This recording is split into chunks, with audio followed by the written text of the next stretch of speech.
আসসালামু আলাইকুম রহমতুল্লাহি ওয়া বারাকাতুহু।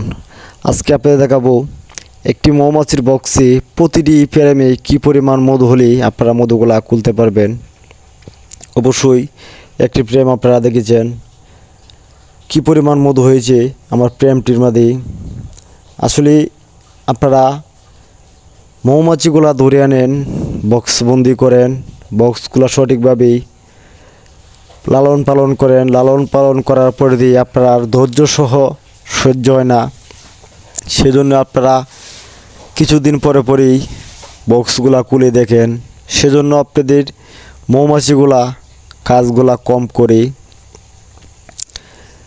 আপনারা এভাবে অযথা মাছিগুলো নষ্ট না করে আপনারা একটা মৌমাছি ধরে আনার পরে বক্স বন্দি করবেন। করার পরে দিয়ে যতক্ষণ পর্যন্ত আপনারা মৌমাছির বক্সটা দেখেন, আমার মৌমাছির বক্সটা দেখেন, এই ফ্রেমটি অবশ্যই আপনারা দেখতে পাচ্ছেন।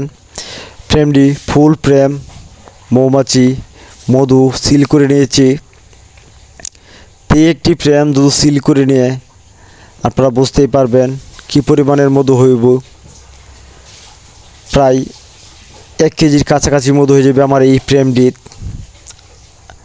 আসলে এই বক্সটি প্রায় 4 কেজি 5 কেজি